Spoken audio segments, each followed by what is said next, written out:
I am Brian Jenkins. I'm the Vice President of Sales for GiveSignup, RunSignup. I'm hopefully going to be joined by Clint McCormick. I think he's having a little bit of technical difficulties, so hopefully he'll be able to join us by the time we get to his Q&A session. If not, I'll be Q&Aing with myself. So just a quick overview of our agenda today. So do a little overview of GiveSignup, RunSignup. We do have a few people who are attending who are not familiar with us. We're going to talk about some of the requirements your peers are using in upcoming races, what to collect from your potential registrants this fall and why, recommendations for collecting vaccine information, a little QA, and then a question section. So GiveSignup, RunSignup, we have a simple saying, raise more, save time, easy. So a little overview on us. We're used by over 9,000 nonprofits to host 22,000 events, and there's absolutely no setup fee, no monthly fee, no subscription. It is completely free to use. The way that we make money is on a processing fee. So similar to, say, Ticketmaster or Eventbrite, you'll see a processing fee at checkout, and that is paid typically by the participant, and that covers everything that we do. So the GiveSignup platform and the RunSignup platform are built on a single technology stack. That means that it is not two separate platforms. They're all interconnected. Our goal is to build best-in-class technology to help nonprofits generate more revenue and engage with their supporters as much as we can help them through events primarily. And so what we tried to do is there's many different event and ticket platforms out there, is build purpose-built fundraising technology for nonprofits to help them with their event fundraising and online giving. So we like to use this image as a representation of where GiveSignup starts and where RunSignup starts. So on the left-hand side, these are features exclusively put together for nonprofits, such as our ticket events, fundraising campaigns, and online donations. Then on the right-hand side, we have club memberships, and we have a number of running clubs, bike clubs, and triathlon clubs that we work with. And then, many of you are probably interested in the Run, Walk, Ride platform that we have. And then finally, we have a set of tools specifically designed for timers, such as our bib assignments, our results tools, our virtual race tools, things like that our timers help our races utilize. So here's kind of an overview of our all-in-one supporter engagement platform. So we've got the ticket platform, the Run, Walk, Ride platform, fundraising, and recurring giving. And then all of that flows into our system. And then we have what's called an open API, which means that your data is your data, and you can have it flow wherever you want. You could have it flow to Salesforce, Microsoft Dynamics, Kindful, Virtuous, etc., and make that easy for that data to flow from our platform, where they're registering for one of your events, your peer-to-peer campaigns, and then flow into your, say, CRM or donor management system. So some requirements that your peers are using at upcoming races. So did a bit of research on this to kind of share with people what these are going to be larger events. So these are the major races and what they're doing. Not to say this is what you should be doing, but it gives you an idea, because these are extremely large events with a lot of logistical moving pieces. So Chicago Marathon, vaccines are encouraged, and proof of vaccination is required. So proof of vaccination is required even if they indicate that they're vaccinated. You also need to have a negative test within 72 hours of the event. So what that means is that you have to show proof of not having COVID within 72 hours of the event. So and also you have to wear, they generically call it a face covering, and required at expos, and they specifically say things like neck gaiters and things like that are not covered. So the New York City Marathon, what are they doing? So the New York City Marathon is limited to 33,000 participants versus 50,000-ish normal. They're opening up their bag check, so where people are doing they're getting their stuff set so they can have it at the finish line 48 hours before the event. So Boston, so they're not having an athlete village. They're charging an additional $25 COVID fee. And one of the interesting things they have is 2 negative test results regardless of vaccination status. So I found that to be, particularly interesting. I tried to find some articles. There may be some articles out there. If you've ever spectated or participated in the Boston Marathon, one of the big perks and nightmares is getting out to Hopkinton to the start line. And I do know that they are going to be doing some different protocols in terms of how people are getting out to Hopkinton and how that process works for corrals and waves and things like that. I just could not find any articles that specifically talked about that.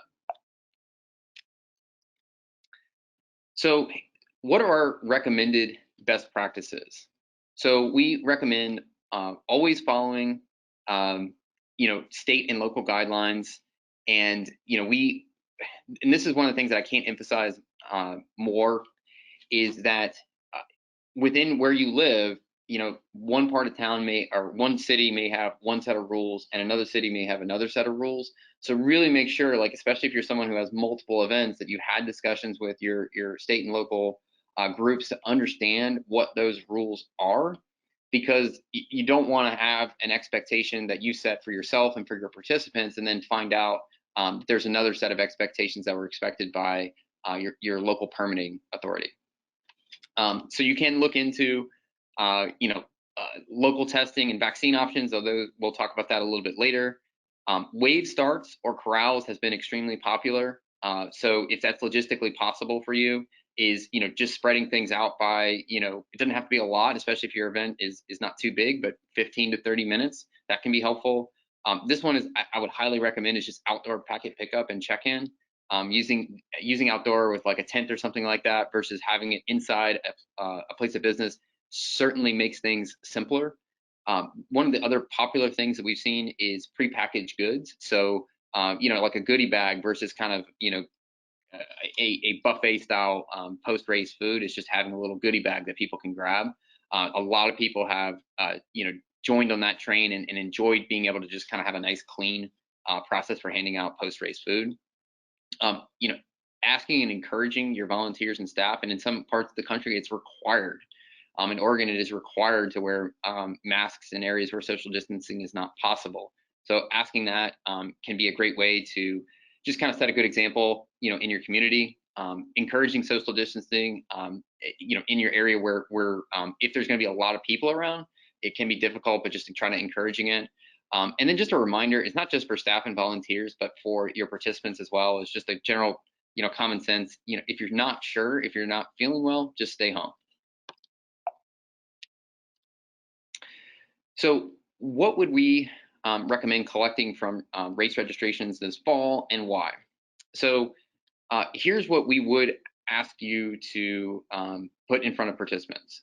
If you have a COVID-19 policy, and some of our larger races have very strict COVID policies, and that's been reviewed by attorneys and things like that, which is kind of going over a lot of things we've talked about in terms of, you must wear, at certain events, you must wear a mask, at all times when you're not participating. There's places where you may have to, sign an agreement saying, like, I understand that I have to show proof of vaccination, or I understand I have to show a negative test, things like that. So whatever your COVID policy is, having that out there, it can be good to have it part of your waiver, but if you have a good simplified statement, having that as just a checkbox agreement in your registration policy process can be a good step. The other is, if you have guidance, we include a link from the CDC in all waivers that were created after the pandemic. But you may want to review the waiver that we have and add any state and local guidelines that you have. I actually just got one today for the school that my daughter attends, and we have to agree to it. We literally have to sign the agreement about, this is the rules for riding the bus, this is the rules for attending schools. So I don't see it being any different potentially for participants, is making sure that you have clear language on what the state and local guidelines, and we're trying to help you with the CDC guidelines. And then some of the other things would be, all of these can be in one waiver statement. They could be in separate statements, just depending on the type of event you're doing and the situation that you're dealing with, is potentially asking people to agree and to comply with safety policies and procedures at the event. So what is not acceptable to ask? So we've had many people ask us, well, shouldn't I just ask if someone is, vaccinated in the registration process? The answer is no, no, no, no, no. That is considered HIPAA data. HIPAA is the Health Insurance Portability and Accountability Act. There is lots of rules and regulations around that, and we are not prepared to store that data. And there's all sorts of rules that you can break when you start collecting, personal health information that we don't and you don't want to get involved with. you absolutely do not want to ask someone in a digital stored format tied to their personally identifiable information if they're vaccinated, or if they've had COVID, or if they know someone that's had COVID. You do not want to ask that as well. So what you want to do is, stay away from those questions. We get that question all the time. You absolutely want to stay away from that as much as possible. So recommendations for collecting vaccine information. So with that said, there are events or municipalities or local governing groups that are going to say you need to know if people are vaccinated or not. So that's where, harping on understanding your state and local rules. And then this is where it gets more interesting, is generally speaking, a lot of people are looking for an app or something like that they can use to validate this. And I think the major events such as the New York City Marathon, Chicago Marathon, and Boston will likely have some sort of pass. There's a number of different ones out there, and there's some variance state to state that will be used for that verification. The majority of us just do not have the infrastructure or the scale to kind of push that down, because each person would have to download the app and upload the proof of vaccination. So what I would generally recommend is, proof of a, it could be a digital picture of their vaccination status, or it could be the actual card. And then if you check their driver's license, okay, that's who they say they are, great. That should be plenty, because the logistics of doing it digitally are extremely hard. Whereas this is one of those situations where if this is something that's required to do at your event, doing it in a kind of offline way is much simpler and keeps you out of any sort of HIPAA information and things like that. So absolutely don't ask people to upload proof of vaccination in our site. We've had people ask us that too. And then do not, record or capture verification in the card in any shape or fashion. Now, if your state and the local group comes back to you with that, they say that you need to do that, you need to ask them for a resource on how to do that. Meaning, like, okay, if there's other events in the area that are doing that, what tool are they using that's HIPAA compliant? So that if they're going to ask you that, they should help you find a resource that is capable of doing that. So hopefully, I got a message that Clint McCormick is on the webinar. Let me see if I can get him involved in here. So give me 1 second here. How's that? It's great, Clint. I can hear you loud and clear. Yeah, we're good to go. How you doing today? I'm doing great. I am very grateful for you to come on. So what I'd like to do is maybe just set the stage for everybody a little bit. So maybe you could tell us, a little about yourself and your organization. Sure. I've been in race management for a dozen years or so. The signature event that we produce is the Glass City Marathon in Toledo. And we were fortunate to be one of the first marathons to pivot off of an in-person race in 2020, and then also one of the first marathons to come back and actually host a marathon this past spring. So we were able to run the gamut of what did we learn from telling people that we're going virtual, and what did we learn that we're telling people that they have to be vaccinated or follow all these procedures that you just outlined? Yeah, absolutely. I was reading your vaccine policy, and it seems like you kind of followed the idea of and there wasn't even apps at the time you were doing your event, of a kind of a manual vaccine check. Is that right? Yeah. So there's a couple of things that we have to be very careful of as race directors is separating ourselves from areas of expertise. What I mean by that is the vaccination checks, while we recognize that it's a necessity for hosting an event, we as race directors and or volunteers shouldn't be the ones in front of the customer asking for that information. So what we did is we recruited medical students, nurses, physicians, anybody in the medical field who is more familiar with customer, I guess, bedside manner with regards to health information. And to your point, how do we ask for it? It was just a visual check-in station. We kind of called it our TSA walkthrough. Like when you go through the airport, first people you see is TSA. They ask you all the pertinent questions. If you pass, you can get through to go to the next stop. Interesting. I like some of these ideas of recruiting, people in the medical profession. I hadn't thought of that.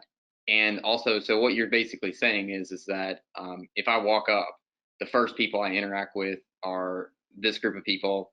I get it done, hopefully super quick, and then I'm moving on to get my stuff.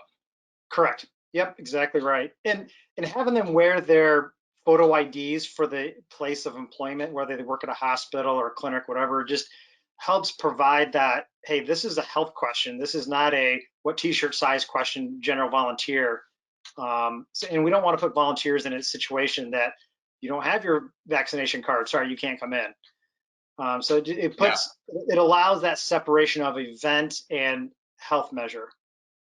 No, that makes a lot of sense to me. So, in terms of logistics of this, how did that, like, I guess, how did the process work? And was it real, like a bog down in the process for participants, or was it a relatively quick process?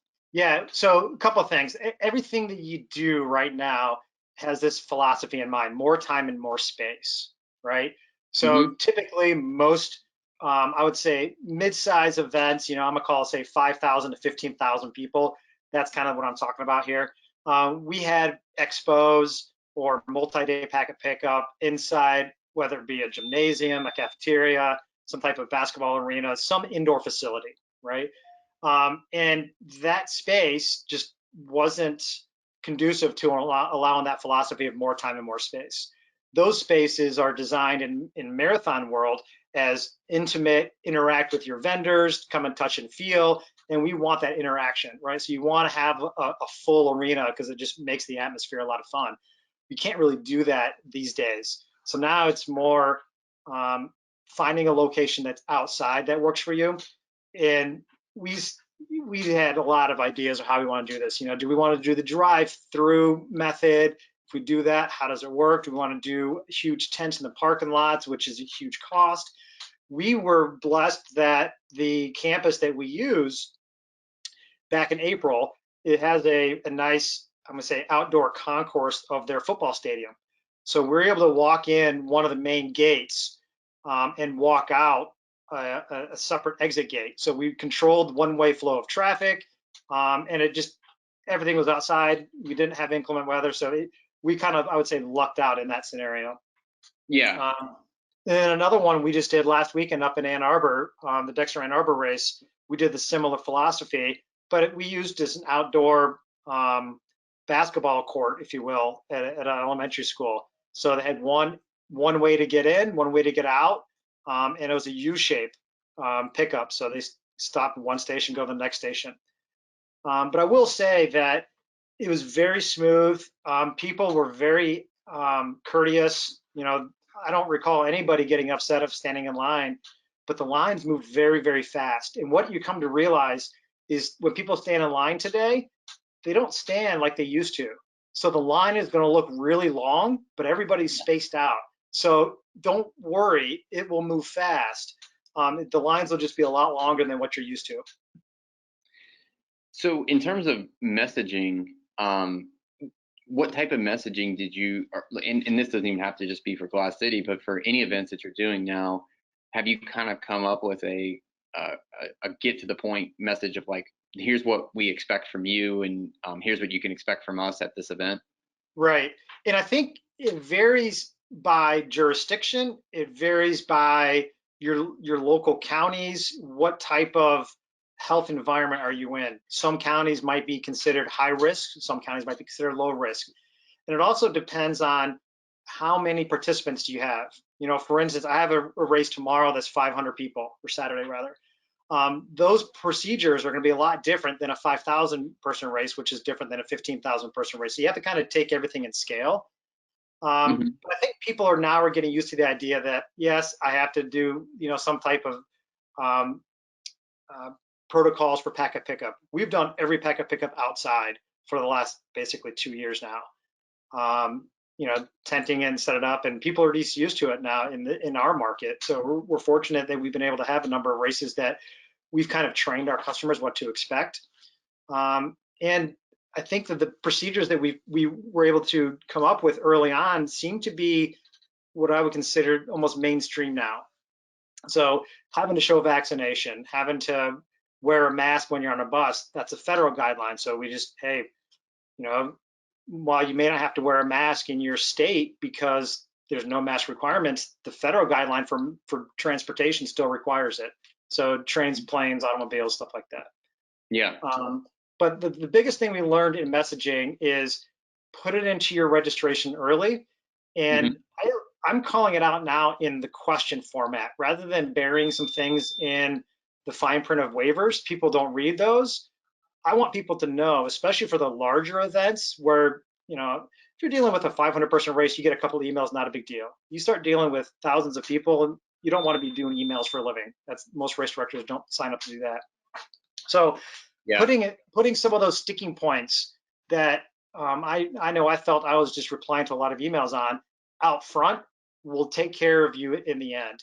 You know, I'm saying I understand that there may be additional safety procedures based on the current environment status, and I agree to abide by them. That was the biggest thing that we didn't have the luxury of for Toledo's marathon was when we implemented a vaccine policy, the vaccines just got approved. So there was a percentage of the population who didn't qualify. So then what do we do with those people? So a lot of our participants felt that it was a kind of a bait and switch registration process that we changed the rules on them. Got some pretty interesting emails, but at the end of the day, they don't have to come to your race. You as the race director should feel empowered that it's your race, it's your rules. You have a responsibility to the community to do everything within reason to keep everybody safe. So with volunteers, I'm guessing the messaging is similar. That hey, I'd like for you to be, and depending on the time frame, I like or need for you to be vaccinated. And how receptive or how successful have you been with recruiting volunteers in this time? Yeah, so the volunteers is a whole different story. And a lot has to do with masking, right? So you have two kind of sets of parameters. Participants, they want to run without masks. So we're going to require vaccination and or negative COVID test. Volunteers, on the other hand, they can wear a mask. And if they are not vaccinated or they don't want to do a test, then they have to wear a mask. So, and I think a lot of that is shifting. We shifted away a little bit in the summertime when things were going good, and I think it's going to start going back now of a requirement, even though our state doesn't have a mask requirement. You know, you have to do what you believe is right for your environment, and a lot of this stuff I'm going to say is optics as well. What does it look like when you organize a mass gathering event and you have thousands of people running down the road to the neighbors in the community, and how does it make them feel that you're doing this? So you want to make sure that you still play nice in the political scheme of your communities. Sure. Did you get any feedback from sponsors about the policies that you had or how the event was run? No, I mean, so we had our title sponsor in the discussions with Glass City. Again, we were very early, so we wanted to make sure. And now, good thing is I mean, they're a health system, so our title sponsor helped us develop, and we had, if not daily, weekly phone calls with our medical director. Him and I got to know each other on a very personal level, just trying to figure out what is the best way to do things. And you have to go through every procedure, starting with packet pickup. Okay, what's next? Starting corrals. What's next? Water stops. What's next? Relay exchange points if you have those. What's next? Finish line, food line, awards, bag drop, cleanup crew, the volunteer. I mean, every operational aspect you have to go through, and if you have a medical director, evaluate the risks, if you will, and then therefore the protocols necessary. Now, for some of our smaller events, we don't have to have those serious type of protocols in place because the risk is a lot less. The population density is a lot less, so you can socially distance and do what I'm going to call the standard protocols that are told to us every day. Sure. If I was a smaller race, would you have any recommendations on where I could find, kind of best practices information about, how do you, is there anything that you found in when you were going through your local community where they had like, hey, I went to this health site and they had great information? Not really. One of the things that we did here in Ohio is we created a kind of a consortium of race directors. Pretty much every major race in Ohio, we had monthly phone calls, and we kind of talked about, what are you doing in Cleveland? What are you doing in Akron? What are you doing in Cincinnati? And what are you doing here in Toledo, Columbus, example? But it's very different. Just in our own state, each health commissioner had their own philosophies. Here in Toledo, we're not an NFL city. We're not a huge city, kind of more of a tier 2 city. And our health department understood the position that we were in as we're I would say the leaders in this region for race management, to work in tandem to develop that policy. So, we developed the policy with them, and then he essentially turned it over, said, hey, any other smaller race, 100-person, little nonprofit type of charity fund run needs help, they kind of sent them my way. We helped them out. We gave them that philosophy: more time, more space, what to do. But we kind of developed an 11-point plan that we have on our website, runtoledo.com, and we just call that our responsible return to racing. It kind of touches on each one of those little points of what you should do. And we try to keep it up to date, but real quick, communication, you've already hit it. You got to tell people what the expectation is. Flexible registration options, that's a tough one for a lot of people to understand. We developed a protocol, we produce about 30 races a year, that we understand that things change, and things change rapidly with this pandemic. So we allow people to transfer their bib, transfer their race to another race, defer to another year, pretty much anything they want to do if something changes in their circumstances, to not just say, too bad, right? Yeah. Online registration only. We don't do any paper registration. We don't want that interaction with paper. Early packet pickups, more time, more space again. Face coverings, sanitation. We do a screening for a lot of our big races, which is the standard CDC screening document. Have you been in contact or near somebody who's had COVID? Do you have a cough? Do you have this? All the stuff that the doctor asks you every time you call. So we started implementing a screening process at packet pickup. Start line waves and corrals. What do you do on the course? And then finish line and post rates. And then we've got a couple of example diagrams on our website. So that's kind of what we've developed. It seems to take those philosophies and applies to all events, regardless of size. Yeah, no, I think that's actually really actionable. So I put in the chat, it's runtoledo.com, is to, look at their website. And, in this case, I think copying might be a really good idea. So. Yeah, or you can just link everybody to our site. Yeah, no, this is, it's a, things these days aren't derived out of one person's, mind, if you will. But, we looked at a lot of stuff. We looked at what Ironman was doing, and they've got a comprehensive plan. And, some of our stuff, we do multi-sport as well, talks about multi-sport. We've looked at, in Florida early on, there was a Spartan Warrior Dash or something that was real early to come back to racing. They put out a really comprehensive plan. So we took what we saw out there as other plans and put it to what I would say is, our races are between 500 people to 5,000, most of them. So I think that's going to hit the sweet spot of most of your customer base. Yeah. So I want to give people the opportunity to submit some questions now, and I can run them past Clint and see if he's got any good ideas for us or good responses. But Clint, this was extremely helpful to have somebody who's put on not one race but multiple races, and it was good to hear that some of the things that especially breaking out that agreement to COVID policy or expectations. That was actually one of my recommendations, and I'm glad to hear that in your experience that's really good, because then you're breaking it off to say check the box, you agree and you understand that. Correct. Yeah, Brian, we have one race director in charge of a family-oriented race, and so many of their participants might be under the age of 12, and so if they can't participate, they're thinking that they might lose the mom and dad as well, regardless of vaccination status. So how would you recommend them approaching or any races that are for the youth? Yeah, so we did a youth event last week, and it was for 12 and under.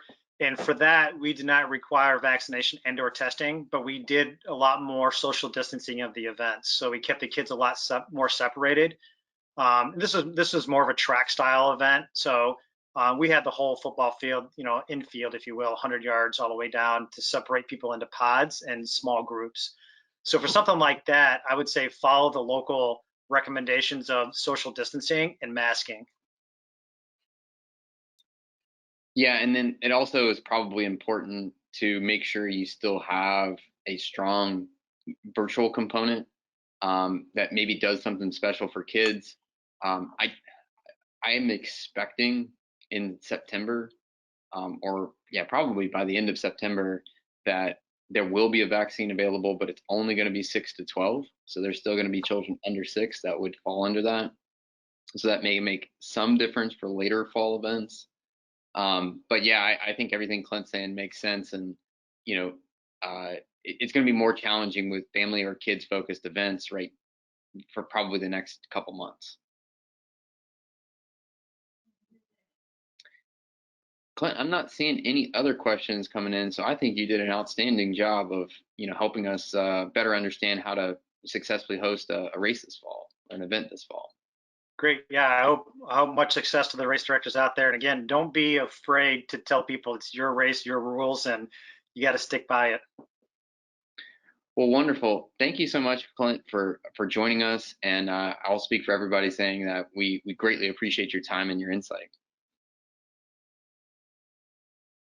All right, guys. Well, that's everything. So we'll get you a wrap up email on this here in the next 24 hours or so, and get the video published to YouTube.